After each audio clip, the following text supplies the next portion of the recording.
Alright, welcome everybody. So today we're going to be looking at something called numerical approximation. That's a title in the section of the book. But really what we're going to be doing is approximating areas under curves. But before we get to that, can you go ahead and work out this problem? You can pause the video, work it out, and then I'll give you the answer shortly. Okay, so what you should have done is to find the area, you should have taken the antiderivative from 1 to 6 of x squared plus 3 dx, which when you integrate and plug in your values, you should have gotten 260 over 3, which is approximately 86.667. Okay, so that was just a little practice problem. So now let's get into this idea of left sum, right sum, trapezoidal, and midpoint. Okay, so there are some expressions that either we don't know the integral of, there's no way to integrate it, or we just haven't learned yet. So we're going to assume that it's the first one, okay, those that we just can't integrate. So what we do to approximate the area is we approximate it. What we do is to find the area, we approximate it, and we have 4 different methods to do this. There's actually other methods, but we're going to only learn 4. Okay, and this is the idea. So let's say you have this curve, and you want to find the area under the curve, and you want to use the left sum. So this one here represents the left sum. Now, how do I know, or how can I tell this is the left sum? The way I look at it is I look at the upper left corner of the rectangle, and if you look at the upper left corner, that's where the graph meets the rectangles. So that's how I see it, okay? And the way you find the approximate area is just find the area of each rectangle. So find the area of each rectangle, okay? And that's just an idea of what this is. Okay, so a right sum is very similar, but now the upper right hand corner of each rectangle meets the curve. Okay, and that's the idea. Okay, so that's how you can tell which one's which. They're going to ask you in the AP exam to use one of these methods, or it's possible that they will, and you will have to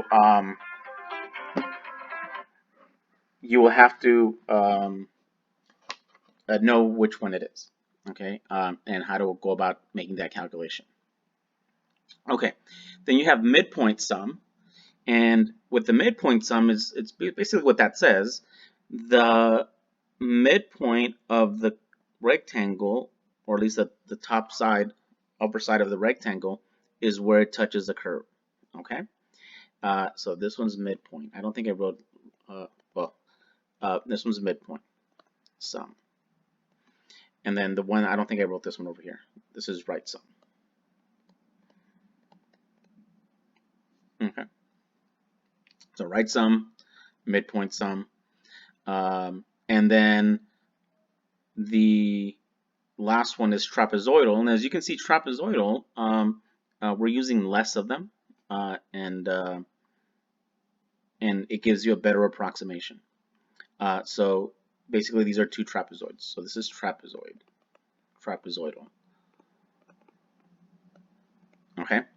And again, we're going to go through all 4 in 2 examples. Now, here's the deal, though.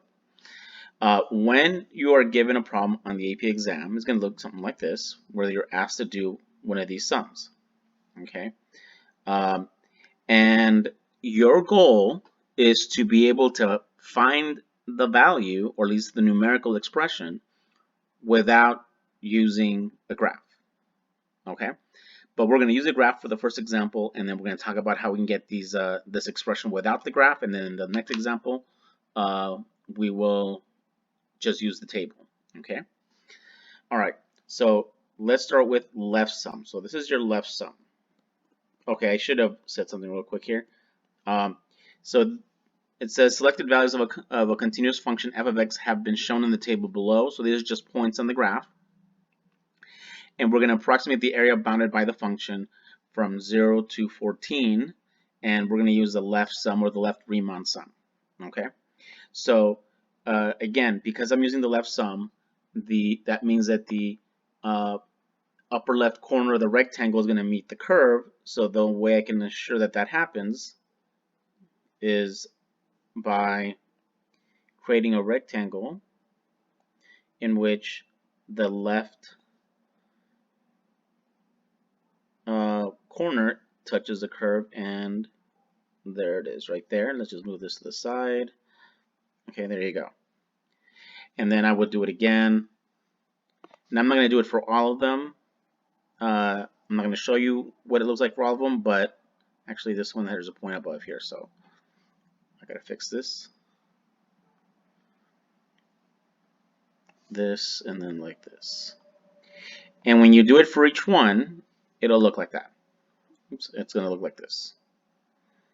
So now what we're going to do is we're going to find the area of these four rectangles. So let's go ahead and find it. So let's do that over, I guess we'll just do it here.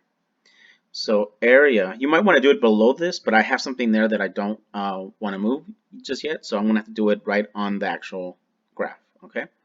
So the area of rectangle 1 is, let's see, it is the base which is 3 times the height, and the height is coming from the upper left corner, which is 10. Now, so that's a rectangle 1. Rectangle 2, the base, now we can tell it's 2, but the way we're going to write this is 5 minus 3. So it's the right x value minus the left x value times the height, which is 12. And I can do the same thing with rectangle 3. So my base, 9 minus 5. And then my height is 16. And then finally, rectangle 4. The base is 14 minus 9. And the height of this rectangle is 14. Okay, so what I have here is, I guess I'll do it over here. The area equals 3 times, excuse me, to be consistent, this 3, we're going to change it to 3 minus 0 times 10, so they look like the rest of them. So 3 minus 0 times 10 plus 5 minus 3 times 10 plus 9 minus 5 times 16. Excuse me, this was not 10, this was 12. And then plus 14 minus 9 times 14. Okay, so we can find out what that is, and we're actually not going to do that. Okay, we're going to leave it like that. But what I want to know, what I want you to understand is how we can get these numbers. How do we get these numbers? Just by looking at the table that I originally gave you. So let's see. Let's focus our attention on this one. 3 minus 0 times 10. 3 minus 0 is using these two numbers, and you subtract them and then multiply by this one. So what I like to, the way I look at it is that I'm using these numbers. Now, why would I make it look like this shape? Because if I'm using the left sum, the upper left corner of that rectangle, it appears that that's what I'm looking at. Okay? And then what about the next one? 5 minus 3 times 12. It's 5 minus 3 times 12 times 12. So again, it looks like I'm using these. And if I continue on, 9 minus 5 times 16, I'm using this. 9, 5, and 16, and then finally the last one will be 14 minus 9 times 14, 14 minus 9 times 14, so I'm using that. So subtract the two numbers on top times the bottom number. Okay, so for left sum, this is the shape you should see when you use the table. Okay, all right. So that's left sum. Okay, now let's look at right sum. So in right sum, you're going to create a rectangle in which the upper right corner is on the curve.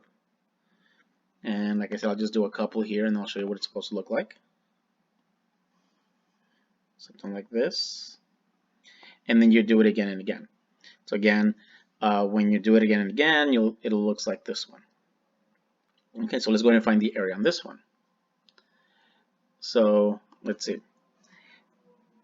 The base is 3 minus 0. Okay, the base is 3 minus 0 times the height, but now the height is on the right side now, so it's times 12. This is for rectangle 1. For rectangle 2 will be 5 minus 3. So 5 minus 3 times the height, which is 16. So the height is right there. This is the height. For rectangle 3, 9 minus 5, that's your base. That's your base. Times the height, which is on the right side of the rectangle here. So that would be 14. And finally, the last one, rectangle 4, 14 minus 9 times 14. Okay? Oh, why my mistake? It's not 14, it's 12. Okay.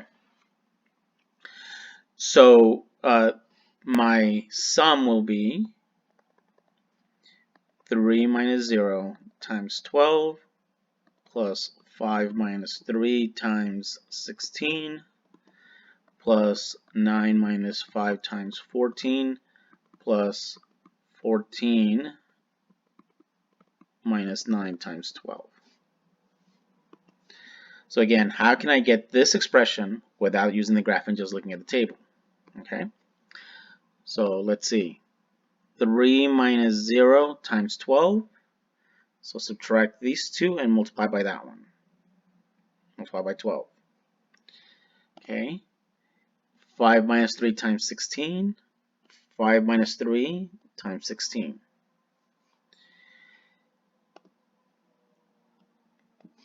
Third rectangle, 9 minus 5. 9 minus 5 times 14.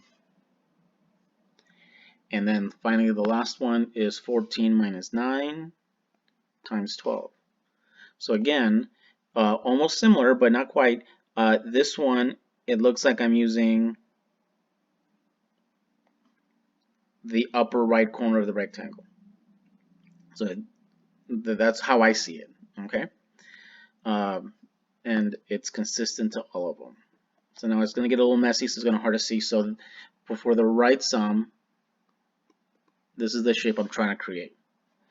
Okay, so here subtract and then multiply. Subtract and multiply. Okay, but remember when you subtract, you need it to be positive. Okay.